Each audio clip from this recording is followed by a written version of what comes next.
Amém. Em 1912, os irmãos sabem o que aconteceu, os irmãos lembram-se o que aconteceu. O Titanic foi anunciado como o navio mais seguro do mundo. Nem Deus pode afundá-lo, diziam os jornais da época. Mas na madrugada de 15 de abril, o que é que acontece? Aquilo que era para ser impossível, aquilo que não era para acontecer, acontece. Vocês conhecem bem a história. Quando o casco se rasga por conta do gelo, centenas correm em desespero. Botes lotados e a orquestra tocando hinos para acalmar o pânico. Entre as histórias daquela noite, tem uma que toca muito mais o meu coração do que a história de Jack e Rose, por exemplo. Muito mais. Um pastor batista chamado John Harper, que estava viajando para os Estados Unidos para pregar. Enquanto o navio afundava, ele tira o seu colete salva-vidas e entrega a alguém e diz assim: você precisa de Jesus mais do que eu. E se isso não bastasse, se isso já não fosse muito bonito, há testemunhos de que este pastor batista, John Harper, na água gelada, ficava gritando àqueles sobreviventes: crê no Senhor Jesus e será salvo. Sabe por que a gente não conhece tanto assim a história de John Harper? Porque alguns minutos depois disso, ninguém mais o encontrou, porque provavelmente ele desapareceu naquelas águas geladas. Aquele 15 de abril mostrou que a força do navio mais seguro do mundo nada podia diante da fúria do mar. Mas aquele 15 de abril, aquela madrugada também mostrou que a fé verdadeira brilha quando tudo parece se perder. Queridos, ninguém planeja naufragar. Não há nenhum capitão que traça uma rota para ter uma colisão diretamente com um banco de areia ou até mesmo com um iceberg, para que seu navio, para que a sua viagem termine em destroços, em perdas. Mas a verdade é que às vezes é exatamente assim que Deus cumpre os seus planos nas nossas vidas. Não quando tudo dá certo, mas quando tudo se quebra. É isso que nós vamos ver em Atos 27. Paulo, o missionário das grandes viagens, agora é prisioneiro.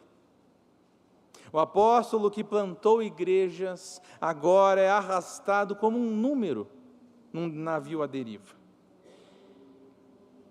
O texto nos diz: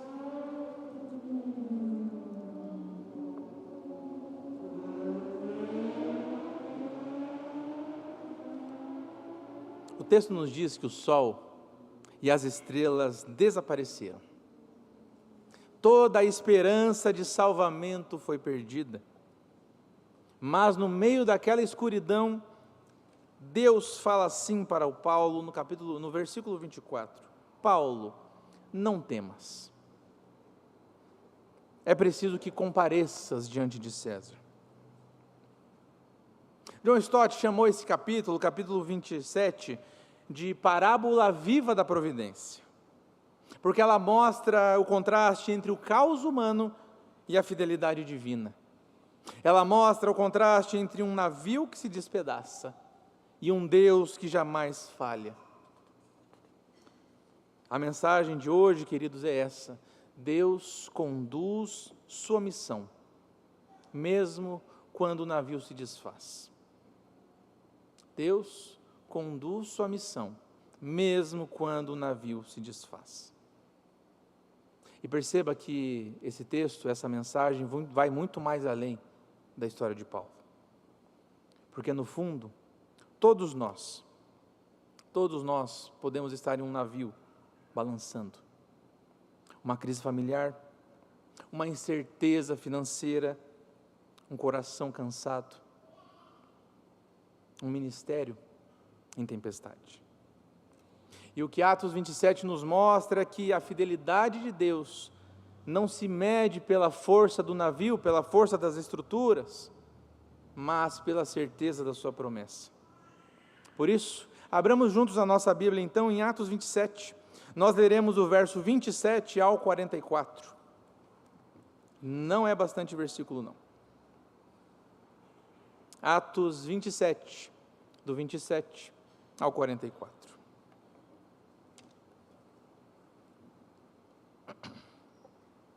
O texto diz assim: Quando chegou a 14ª noite, sendo nós batidos de um lado para o outro no mar Adriático, por volta da meia-noite, pressentiram os marinheiros que se aproximavam de alguma terra, e lançando o prumo, acharam 20 braças. Passando um pouco mais adiante, tornando a lançar o prumo, acharam 15 braças. E, receosos de que fôssemos atirados contra lugares rochosos, lançaram da popa 4 âncoras, e oravam para que rompesse o dia.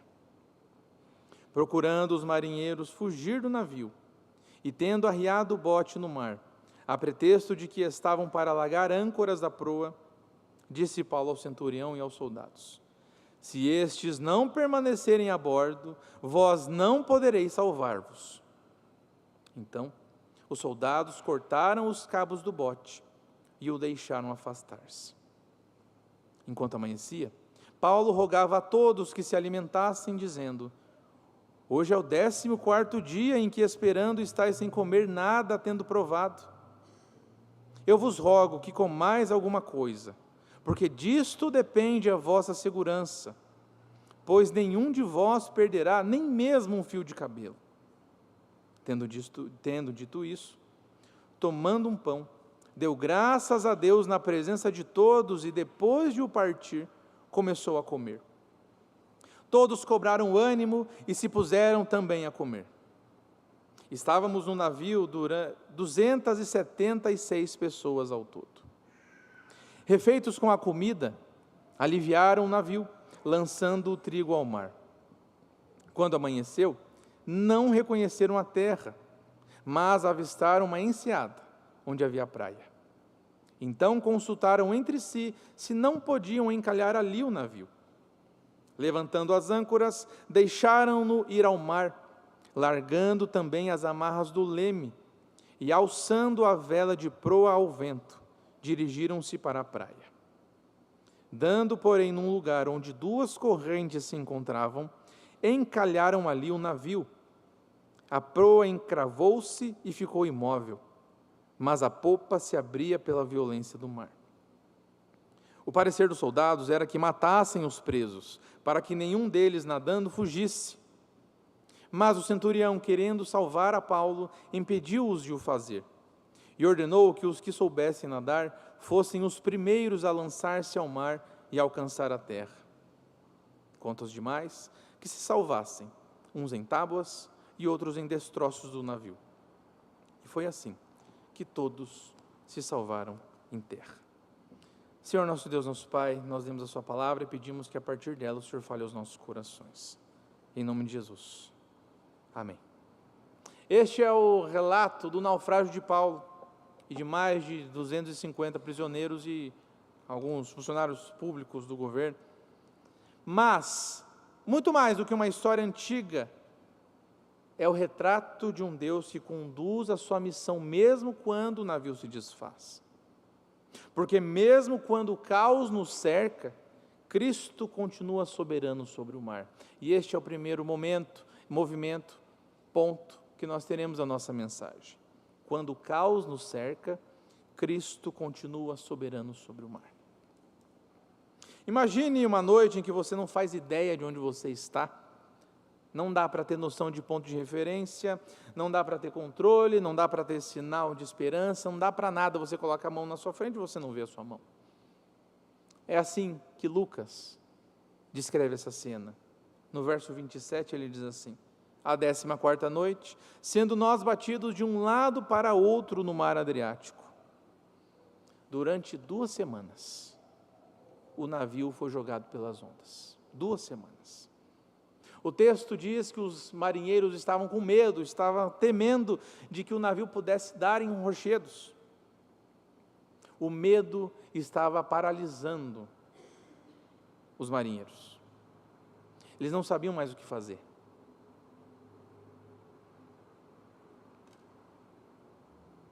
E é nessa escuridão que a fé em Jesus Cristo brilha em Paulo. Porque enquanto o caos, enquanto o medo dominava os homens, Cristo domina o mar. O apóstolo confia naquilo que havia sido dito a ele no verso 24 por Deus. Volte um pouquinho os seus olhos, um pouquinho antes do que a gente começou a ler. Verso 24 diz assim: Paulo, não temas, é preciso que compareças perante César, e eis que Deus, por sua graça, te deu todos quantos navegam contigo. Perceba, a promessa não acalmou o vento, não acalmou o mar, mas acalmou o coração de quem crê. Isso é verdade para nós também. Isso é verdade para nós também. Porque essa é a diferença dos que têm fé e a dos que não têm fé. Ambos enfrentam a tempestade, ambos enfrentam o sofrimento, ambos enfrentam os problemas da vida. Todos enfrentam os problemas da vida. Afinal de contas, chove sobre ímpios e santos. Faz sombra sobre ímpios e santos. Faz sol, chuva, primavera, frio. Mas só um sabe quem segura o leme. Só um sabe que há alguém no controle de tudo. Deus não promete e nunca prometeu que o mar seria tranquilo, mas Ele promete e prometeu a Paulo que chegaríamos ao destino salvos. E porque Cristo é soberano, o caos não é o fim da história, mas é o palco onde a fidelidade de Deus se revela. Como bem escreveu João Calvino, a fé genuína não se mede pela ausência de tempestades, mas a fé genuína se mede pela confiança em meio a elas.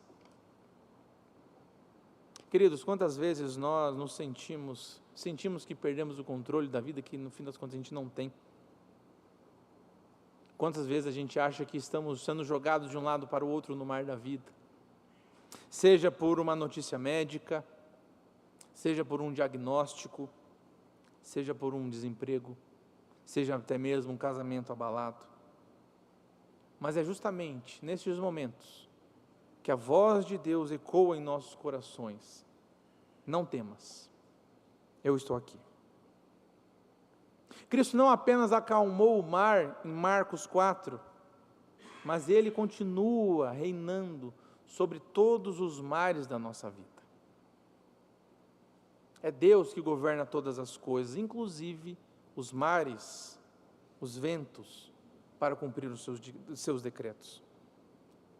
Por isso, meus irmãos, quando o caos nos cerca, a nossa fé não está em compreender a rota, em compreender o caminho, em encontrar para onde nós iremos, mas confiar no capitão, confiar no nosso Senhor.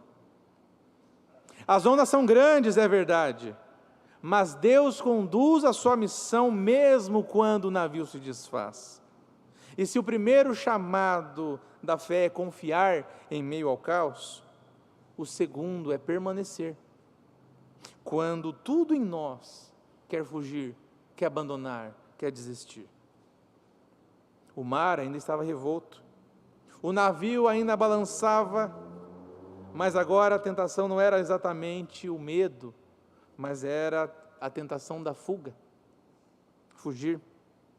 E é nesse momento que nós vemos nesse texto que nós precisamos permanecer no barco da obediência, porque o segundo movimento do texto da nossa mensagem é: quando os homens tentam fugir, Cristo nos chama a permanecer. Quando os homens tentam fugir, Cristo nos chama a permanecer. Depois de 2 semanas lutando contra o vento, o medo muda de forma. Agora não é mais o pânico do desconhecido, não é mais o pânico do que poderia vir a acontecer, mas o cansaço do coração. Muitas vezes a fé resiste ao trovão, resiste à chuva, resiste às ondas fortes que batem no nosso casco. Mas, por vezes, a nossa fé se cansa na espera.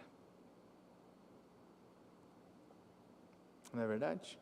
assim como não é verdade para nós, assim como foi para os marinheiros.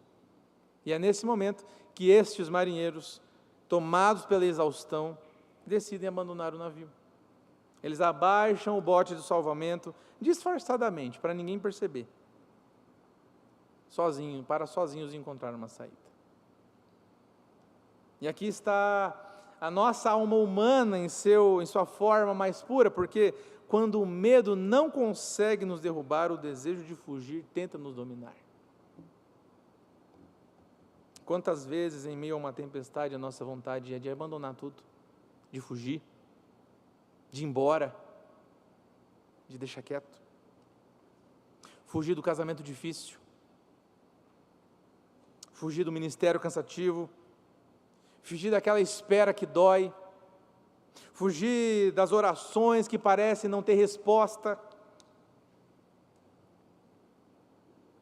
Mas o apóstolo se levanta com a calma daquele que confia mais na promessa do que nas circunstâncias e diz assim, no verso 31, se estes não ficarem no navio, não poderei salvar-vos. Paulo estava dizendo assim, a obediência é o meio pelo qual a promessa de Deus se cumpre. A obediência é o meio pelo qual a promessa de Deus se cumpre. No verso 24, Deus havia prometido que todos seriam salvos. Mas ainda que Deus tivesse prometido, isso não anula o chamado à responsabilidade. Porque a fé verdadeira não foge, mas permanece. Os irmãos bem sabem que nós estamos nos preparando para o centenário da igreja no ano que vem, não é? E estamos colhendo alguns depoimentos, estamos revisitando a história da nossa igreja. E teve uma fala de uma irmã específica que marcou muito o meu coração, porque ela disse assim, quando há problemas na igreja, não é hora de sair correndo, mas é hora de colocar o joelho em terra e clamar ao Senhor. Ou seja, quando a situação está difícil, não é para a gente fugir, mas é para a gente ficar e clamar ao único que pode resolver.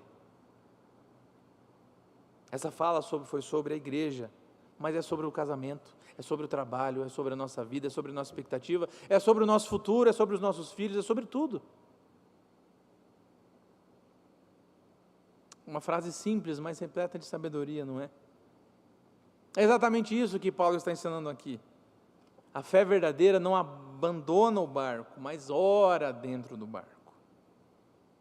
Quem confia na promessa de Deus não foge da tempestade, mas dobra os joelhos em meio à tempestade, em meio ao sofrimento, em meio à dificuldade, em meio à dor.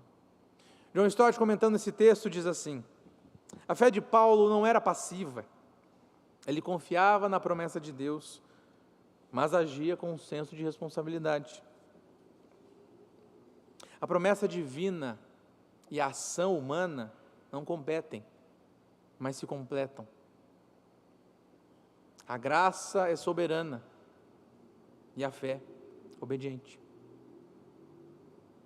Então Paulo faz algo profundamente humano, mas também profundamente espiritual. Paulo encoraja todos a comerem.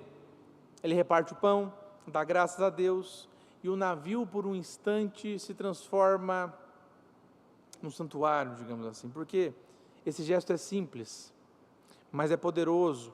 Um homem agradecendo a Deus no meio da tempestade. É impossível aqui não vermos o eco do Evangelho, porque enquanto o mar grita, enquanto o mar se agita, Paulo parte o pão, como Cristo partiu o pão na noite em que foi entregue, em que foi crucificado. Aquela refeição era um lembrete. A presença de Deus continua conosco, mesmo quando o navio balança. Cristo é o pão da vida, que sustenta os seus filhos nas horas mais sombrias, nas horas mais difíceis. Ele não apenas acalma o mar, mas ele também alimenta a nossa alma. E talvez essa seja a maior lição para nós hoje. Quando tudo em nós quer fugir, quando tudo em nós quer abandonar, quer ir embora, Cristo nos chama a permanecer, a confiar, a obedecer, a continuar firmes. Porque a fé madura, meus irmãos, não é a que sente menos medo. A fé madura não é aquela que é insensível, Mas a fé madura é aquela que continua fiel, mesmo tremendo, mesmo com lágrimas descendo, mesmo diante das dificuldades. Por isso, queridos, quando a tentação for para escapar, for para fugir, for para abandonar, lembre-se que a promessa de Deus se cumpre no barco da perseverança. E mesmo quando o vento não parece cessar, Deus conduz a sua missão mesmo quando o navio se desfaz. E é justamente nessa fidelidade silenciosa, nesse permanecer, quando tudo em volta se quebra, que a promessa de Deus se revela. Porque o navio realmente não resiste. O casco daquela embarcação se parte.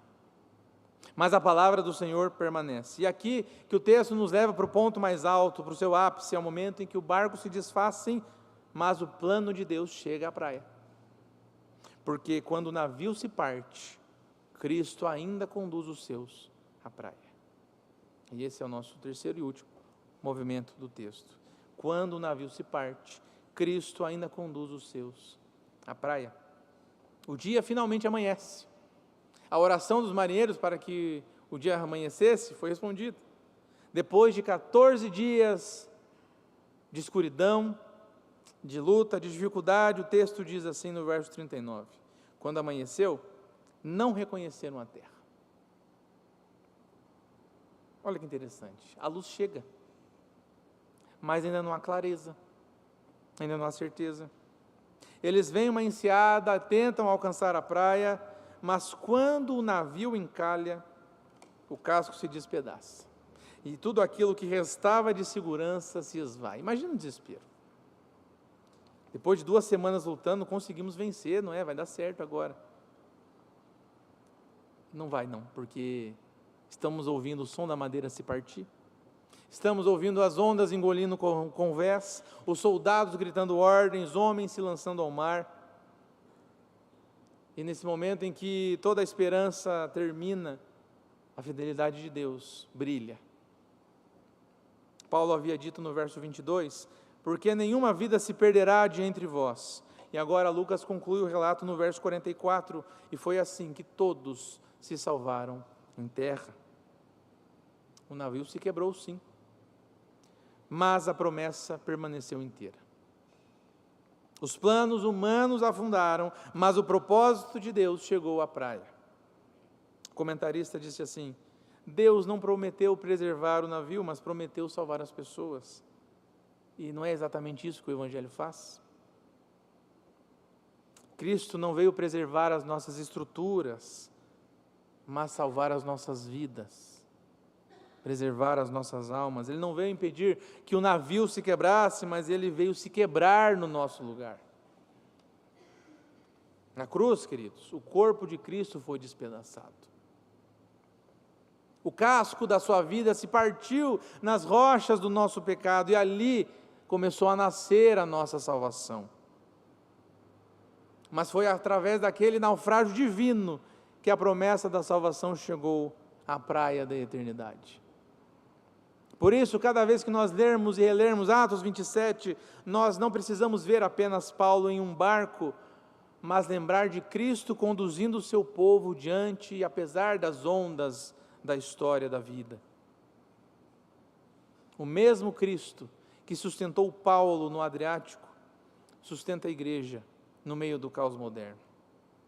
E talvez você precise se lembrar disso hoje, mesmo que a sua vida esteja em pedaços, Deus ainda cumpre o que prometeu.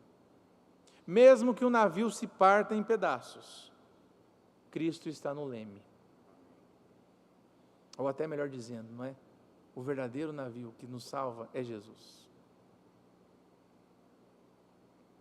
Por isso, queridos, quando tudo o que você construiu se quebra, confie no seguinte: os destroços ainda estão nas mãos do Deus que salva. E Ele faz daquilo que sobra o meio pelo qual Ele cumpre a sua vontade nas nossas vidas. Porque sim, o navio se desfaz, mas Deus conduz a sua missão, Deus conduz a sua vontade, mesmo quando o navio se desfaz. E aqui que o naufrágio de Paulo se transforma então em uma parábola do Evangelho, como bem disse John Stott. Porque o mesmo Deus que o levou à praia, são e salvo, é o mesmo Deus que nos conduz hoje, através das ondas do pecado, do sofrimento, da morte, até o porto da sua salvação. A história não termina no naufrágio, mas na fidelidade do capitão que venceu o mar, Jesus. Concluindo, queridos, na introdução nós lembramos de uma história muito famosa, o Titanic, o navio que homens diziam que nem Deus poderia afundar, mas ele afundou. E em meio ao horror daquela noite, à desesperança daquela noite, o pastor John Harper andava pelos destroços, nadava entre os destroços, dizendo: crê no Senhor Jesus e será salvo. Veja, o Titanic afundou por conta da confiança humana. O navio de Paulo chegou à praia por causa da fidelidade divina. Um revelou o orgulho do homem, o outro revelou a graça de Deus. E é disso que Atos 27 fala. Não de um Deus que impede naufrágios, mas de um Deus que salva as pessoas, apesar de naufrágios. O navio se desfaz, mas a promessa permanece. A estrutura cai, mas o plano continua. A noite é longa, mas o capitão não dorme. E quem é esse capitão? É Cristo Jesus, o Filho de Deus, que entrou na nossa tempestade e tomou sobre si o naufrágio do nosso pecado. De novo, na cruz, o casco da sua vida se partiu e das águas da morte surgiu o porto da redenção.